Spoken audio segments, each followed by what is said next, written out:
King Charles has named his youngest brother, Prince Edward, the Duke of Edinburgh, a title held, of course, by his late father, Prince Philip, for more than 70 years.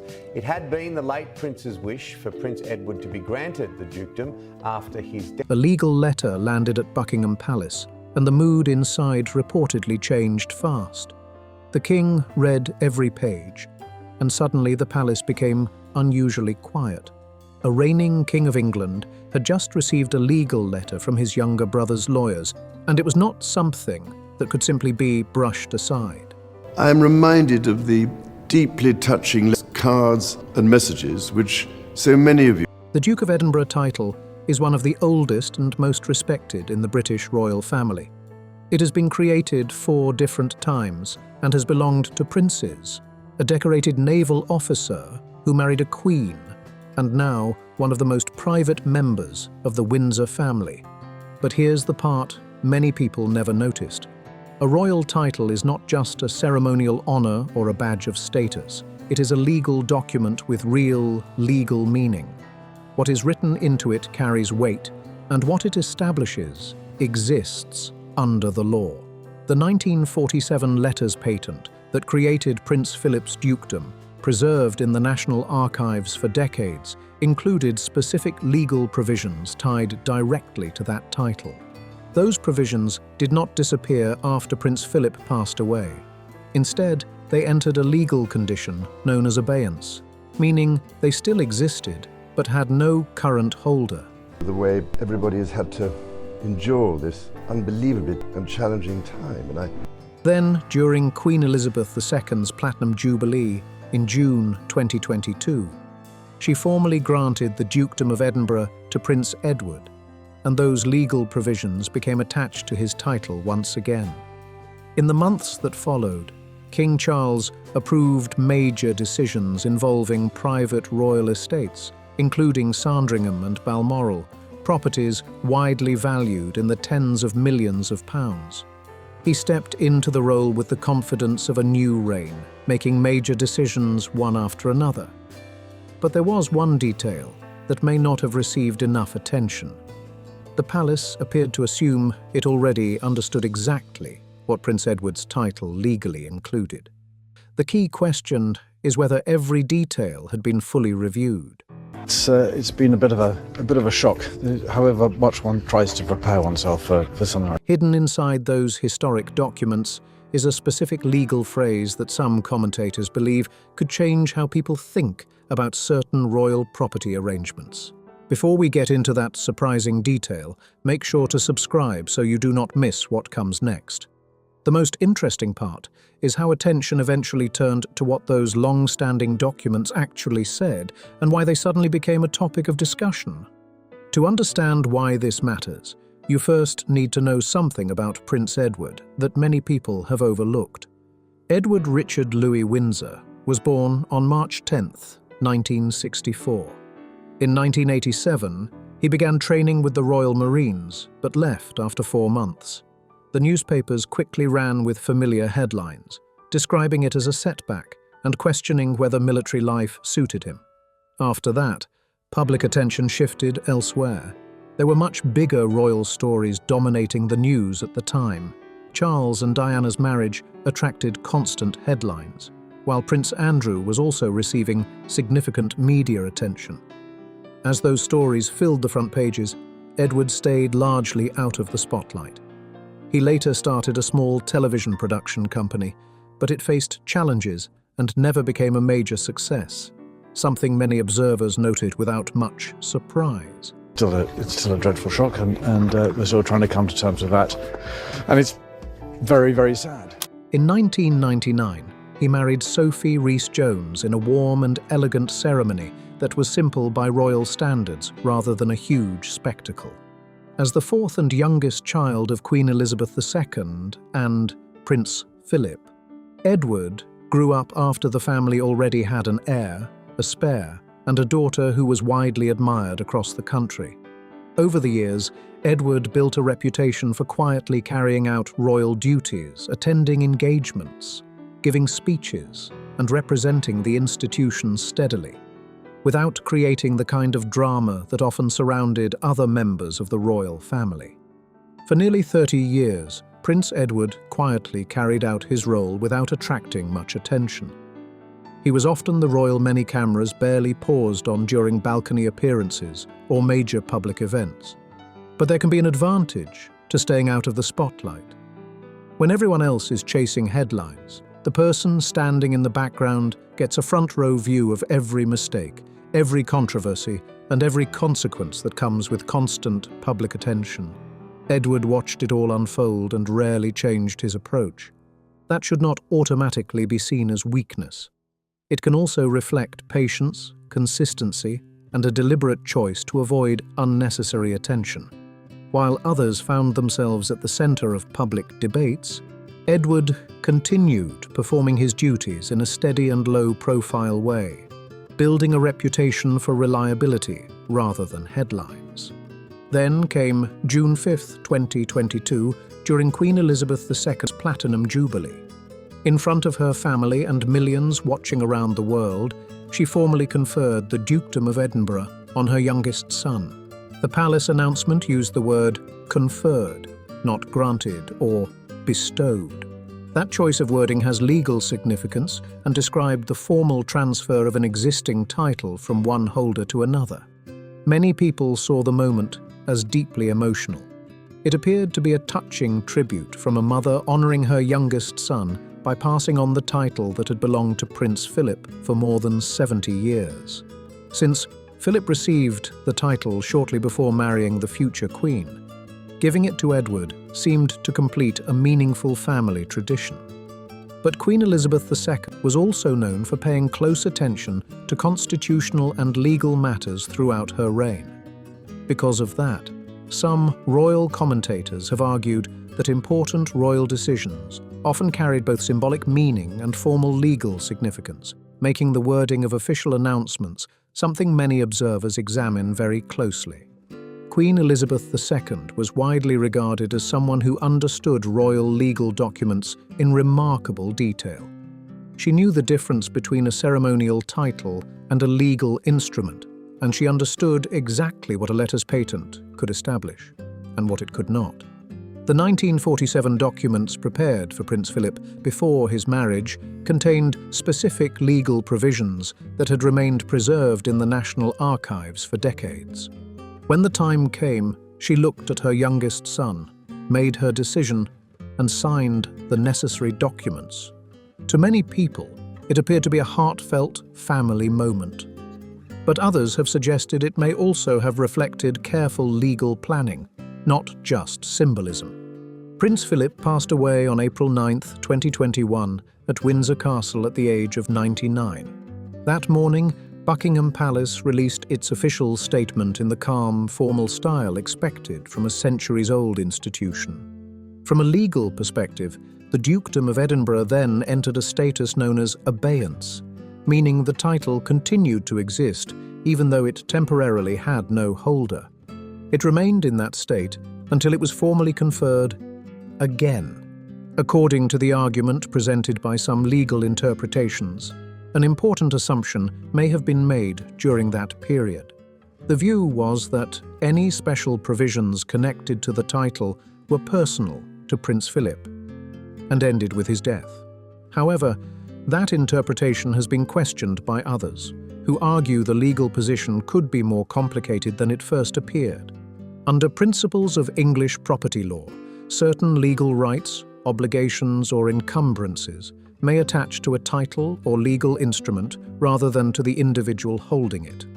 Supporters of that interpretation argue that if such provisions were tied to the dukedom itself, they would not automatically disappear when one holder died.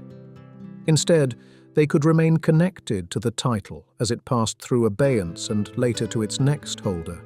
Those long-preserved 1947 documents became central to that discussion, drawing renewed attention after many decades. The palace had always possessed those documents. What changed was not their existence, but the reason people began looking at them differently. For decades, they were treated as historical records. Then, when Prince Edward received the Dukedom of Edinburgh in June 2022, some commentators argued that any legal provisions connected to the title would have transferred with it, exactly as written. That possibility suddenly made those long-standing papers the focus of renewed attention. Before this gets more complex, it helps to know the key people involved. At the center of this story is Prince Edward, not the most outspoken royal, but perhaps one of the most patient. For more than 30 years, he stayed out of the spotlight. That quiet approach did not mean he was absent. He consistently carried out royal duties, avoided unnecessary headlines, and maintained a steady role within the institution. Standing beside him is Sophie, Duchess of Edinburgh. She has rarely chased publicity and has built a reputation for focusing on her work instead of tabloid attention. According to this account, she is also familiar with the issues surrounding these documents. Did you even know much about Prince Edward before today? Drop a comment, because many viewers say his role in the royal family seems much more important after learning these details. When King Charles began cancer treatment in early 2024 and the Princess of Wales temporarily stepped back from public duties, Sophie significantly increased her own schedule of royal engagements. Reports noted that she carried out 37 engagements in September 2024, compared with 18 during the same month the previous year. She once described herself as a secret weapon, and many royal watchers have pointed to her increased workload as an example of that reputation. King Charles is not presented here as a villain. He is a monarch leading a long-established institution while facing enormous responsibilities, including managing his cancer diagnosis. New reigns often require quick decisions about succession and royal responsibilities. The central question is not whether he acted with bad intentions, but whether every legal detail connected to these historic documents was fully considered before those decisions were made. The question is not simply what decisions were made, it is whether every detail in the legal documents was carefully reviewed before those decisions took effect. Queen Elizabeth II is the central figure behind everything that follows. Even though she is no longer present, every legal issue discussed in this story traces back to decisions she made deliberately and recorded in writing before her passing. Prince Philip also remains a key part of the story, because the 1947 letters patent were originally created for him, and the wording of those documents is what continues to attract attention today. Queen Elizabeth II did not give Prince Edward the Dukedom of Edinburgh simply because he was next in line. She granted it to him because she made that choice herself, and that distinction is an important part of the discussion. When Prince Philip passed away in April 2021, the title entered a new legal stage. Under the 1947 letters patent, then Prince Charles automatically became the second Duke of Edinburgh. He held the title for about 17 months. After he became king in September 2022, the dukedom merged with the crown under established constitutional practice and no longer existed as a separate title until it was later recreated and formally conferred on Prince Edward. No one was legally required to recreate the Dukedom of Edinburgh for Prince Edward. King Charles could have allowed the title to remain uncreated after it merged with the crown. In fact, reports published in July 2021 suggested that option was being considered. One source told the Sunday Times that Edinburgh won't go to them as far as the prince is concerned. At the time, some believed the title might simply remain unused, a straightforward administrative decision that would not have been unusual during the early stages of a new reign. Instead, after becoming king, Charles chose to recreate the title and formally confer it on his youngest brother.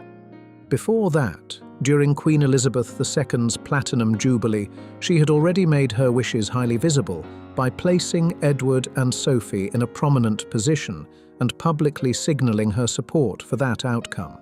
Many people viewed the Jubilee moment as an emotional gesture from a mother toward her youngest son. Others, however, have argued there may have been more to it than symbolism. They point out that the transfer involved a formal legal title, and because Queen Elizabeth II had decades of experience with constitutional matters, every official step was likely considered carefully. At the time, public attention focused mostly on the emotional significance rather than the legal documents connected to the title. On September 8, 2022, Queen Elizabeth II passed away at Balmoral, and under the rules of succession, Charles became king immediately, even before the public announcement was made. That transition happens automatically, with no ceremony needed to make it legally effective. One moment he was Prince of Wales, and the next he was sovereign. As the new reign began, major constitutional and administrative responsibilities followed quickly, including overseeing royal affairs that had developed over the course of Queen Elizabeth II's 70-year reign. Sandringham, Balmoral, the income generated by those estates, related properties, and long-term estate planning all became part of the responsibilities that came with a new reign.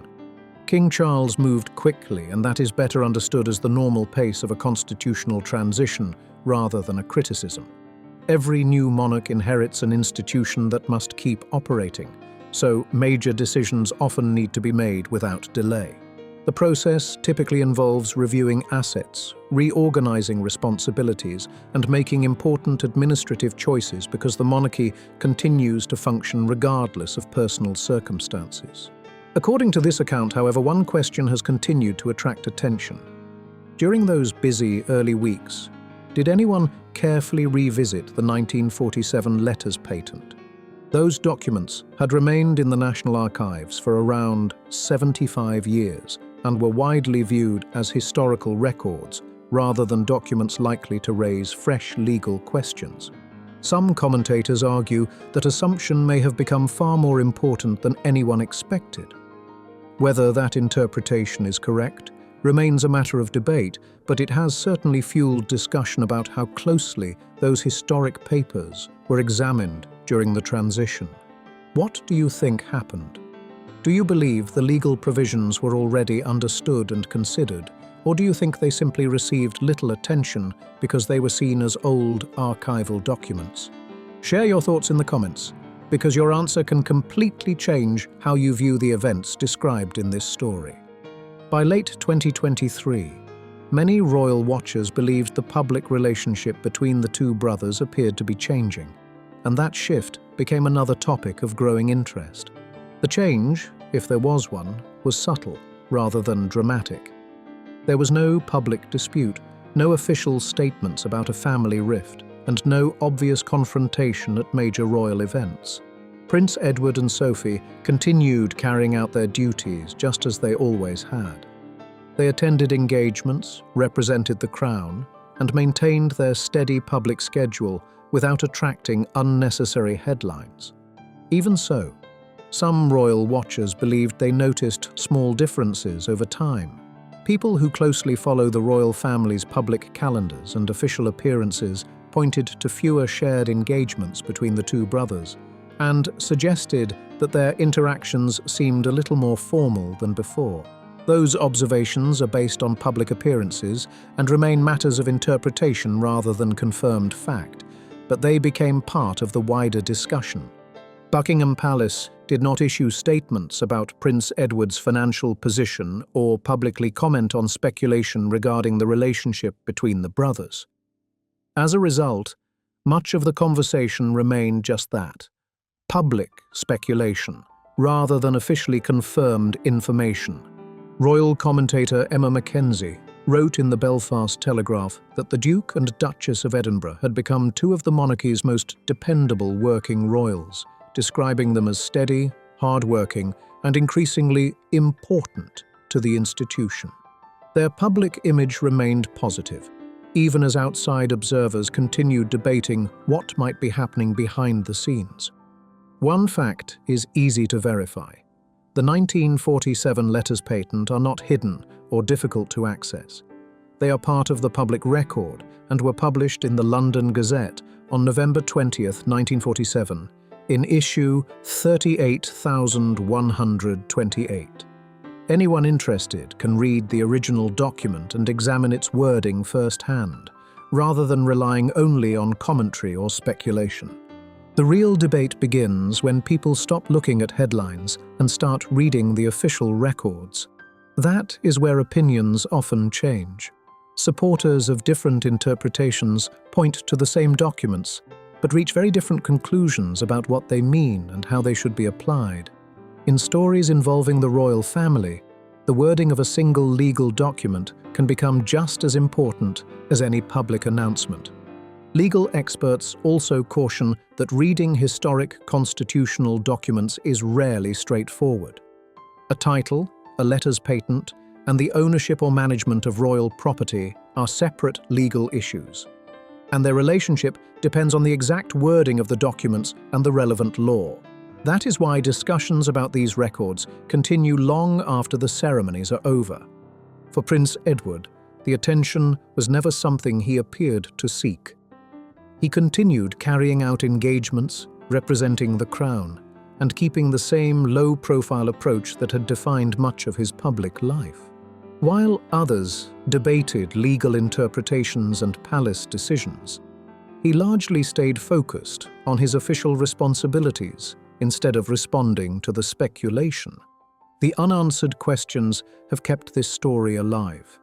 Whether the historic documents ultimately change anyone's understanding of these events remains open to interpretation, but they have certainly encouraged many people to take a closer look at the legal history behind one of the monarchy's oldest titles. Sometimes the strongest decisions are not the loudest ones. They are the ones carefully recorded in writing and understood years later. Rather than dramatic public declarations, lasting plans are often built through official documents, thoughtful preparation, and choices made long before anyone realizes their importance. Many supporters of Queen Elizabeth II believe she was known for taking that long-term approach throughout her reign. For more than 30 years, Prince Edward remained one of the least talked-about senior royals. He quietly carried out his duties, while much of the public attention focused elsewhere. Looking back, some royal watchers now wonder whether his steady path was more significant than many people first realized, especially after he became Duke of Edinburgh. Now the question is yours.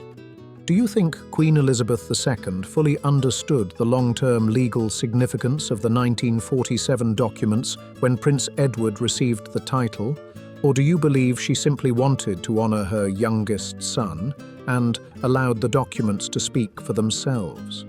Share your opinion in the comments. There are strong views on both sides, and I'd love to hear where you stand. If you enjoyed this deep dive into royal history and legal mysteries, don't forget to like the video, subscribe for more, share it with other royal fans, and leave your thoughts below. Thanks for watching, and we'll see you next time on Crown Spill.